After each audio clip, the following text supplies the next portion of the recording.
We are David and Tiffany, and oh yeah, there's Larry, our Land Rover. And here at Overlanding World, we're diving into reviews and how-tos that you as an overlanding enthusiast want to know. So buckle up and join us on this adventure all here at Overlanding World. Hey everyone, welcome to Overlanding World. In this video, we're going to talk about my top 5 dislikes of the Discovery 2. I know we look a little different in our setting today. We are actually at Bass Lake. We camped here from Thursday to Sunday today. We're actually not overlanding. As you can see, there's a trailer behind us. We decided to be a little extra bougie this weekend for Valentine's and actually get a trailer and splurge a little just because we're really tired of camping in the winter. But anyways, that's besides the point of the video. But yeah, this is going to be top 5 dislikes of the Discovery 2. Alright, our first dislike, and this is in no like particular order, like biggest dislike or smallest dislike, they're just 5. Okay, just wanted to say that. But the number 1 I would say is the bumper. As you can see, we showed this in the other video, our intro video, our bumper is like pretty freaking depressing, okay? So I think even the front bumper is pretty bad quality on the Discovery 2, and that's why a lot of people end up getting like an aftermarket one, like a steel bumper for the front and the back. But since this car did like sit for like, I don't even know how long, a few years at least, maybe like 3 to 5 years, and it wasn't driven as much, so I guess the sun really maybe like dried it out pretty good, and that's why it's like extra brittle for us. But also when we did get the car, the front bumper was completely destroyed as well. Plastic was just it was already cracked and part of it was missing, but I think that's also due to it just being really weak. And so ours kind of got like ripped off in our off-roading thing, but that was just from simply like touching the ground with like not even that much like force, I would say. So like it snapped off pretty easily. So I feel like that's one of the major dislikes of the Discovery 2 is how brittle and weak the front and the back bumpers are, and this just kind of makes you spend more money in order to make it better, and also it makes it look a little cooler. So yeah. Okay, another dislike for me about the Discovery is actually the back seat. Not that I sit in the back seat a lot, but when I have, it's extremely uncomfortable. You feel like you're in like an airplane. You have to sit like super straight up, and I think I could show you guys what I mean. If you just take a look at the angle of the back, I mean, we have a lot of stuff in there because we're on the road, but if you can look at the back, it's like pretty straight up, and when you're sitting in there, you got the seatbelt on, and you don't got a lot of space, and it's extremely uncomfortable. We've had complaints by our fellow travelers that we take places, but I mean, whatever, they're going on a free vacation. But anyways, but yeah, I feel like that's another huge dislike about the car, just because the front seat is extremely comfortable and moves back and forth. You have seat warmers in the back. It's like you're not supposed to care about your passengers or something. But yeah, that's another big dislike. We have considered actually just taking the seats out and putting like those drawers and stuff to fit like a fridge, for example. So that might be an option in the future, but for now, we're keeping the seats and we don't like them. Okay, I would say the next dislike that I have for the Discovery is actually the seals that they have in these doors. So when we got the car, we noticed that on the freeway, like it was extremely loud to the point where we're sitting next to each other in the car and we can't hear each other. That's how loud it is. We would just turn the radio all the way up. So we ended up noticing, like, come and show them on this side, that these seals were actually missing in both the back seats. So these are the ones that are like holding the window, like that are holding tight to the window. So we noticed that these ones were like missing. So we're like, okay, let's just order some new ones, right? So we ordered some new ones on Amazon. Then eventually we go to take the door apart because we figure out we need to take the door apart in order to put the new ones in. Then we realize once we take the door apart and we look at the window, how it moves up and down, that seal has actually just fell all the way down and it's just sitting inside the door. So actually we didn't need to buy new ones, but once we pushed it back up with like a lot of force, and it took a while actually to actually get it all the way up and get it tight in the area. But once we did that, it was okay. I think they still slide down a bit. So I guess you don't go and like right away buy new ones. I would say take the door apart from the inside and figure out if it's just sitting in there or if it just needs to be pushed up. But yeah, even though with these seals, it is still like louder than like a normal car, I would say.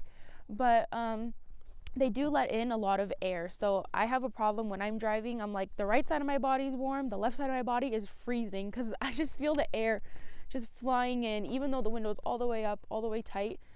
So even with fixing these seals, we still have a bit of an issue with keeping like the car warm inside, because if you once you turn the heater off, the cold air is coming in and you're gonna feel it and you're gonna be freezing. So that's something to keep in mind.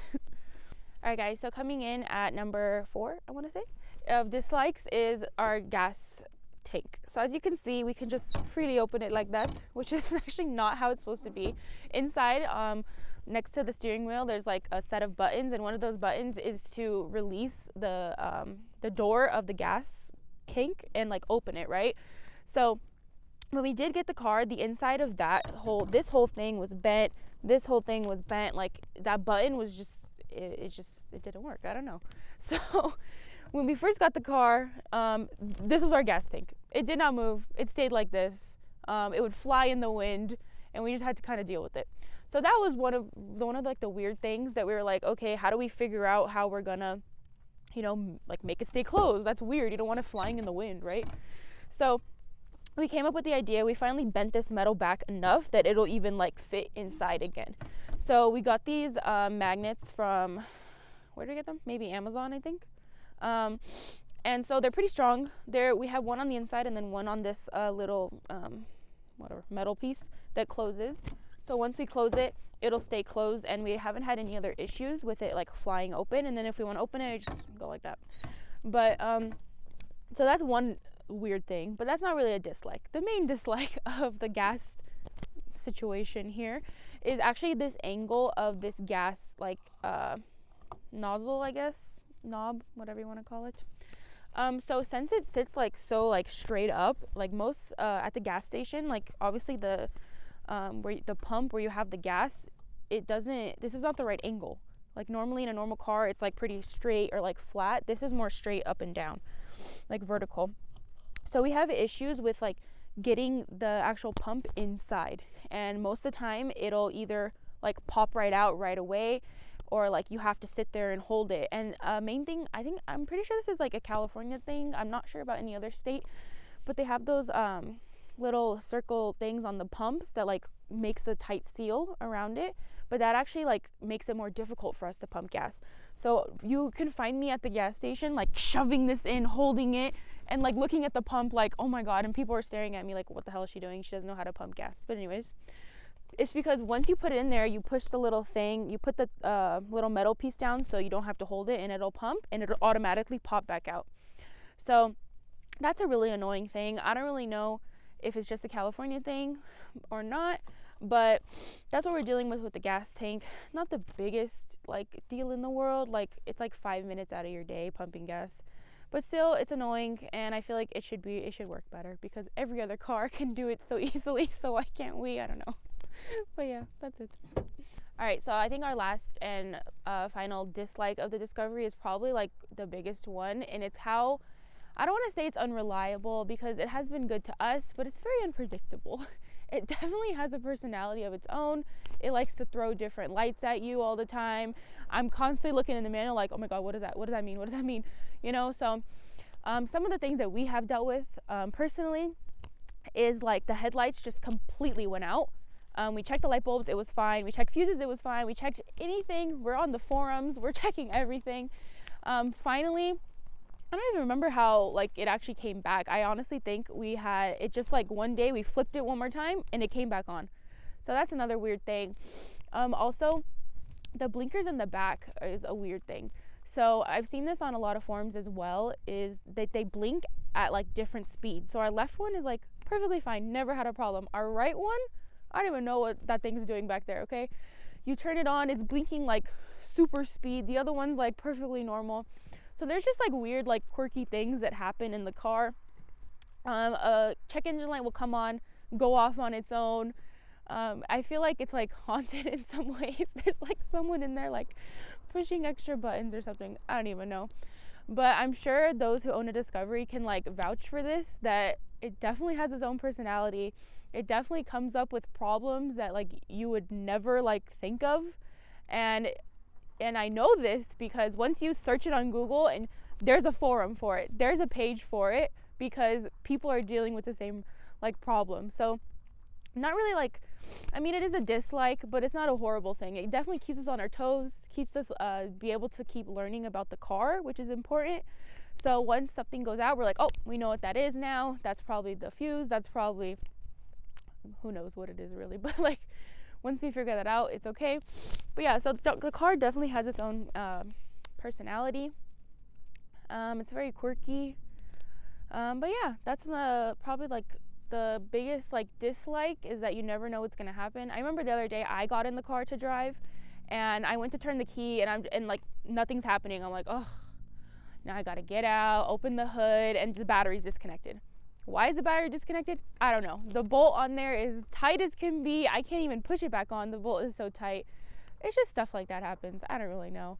But definitely keep a set of tools with you if you're going to be driving this car every day. You never know what you're going to need. Keep extra fuses, keep jumper cables, whatever it is.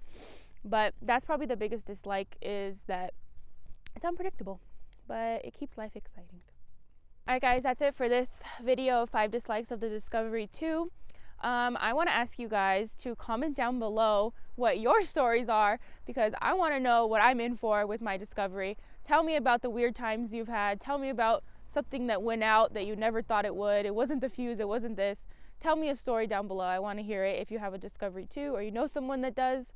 But yeah, thanks so much for watching. I really hope you guys enjoyed this video. Just a short little clip on what to expect if you're gonna get a Discovery. All of them are different though, so you never really know what you're gonna get. But yeah, I hope you guys enjoyed, and stay tuned for more videos.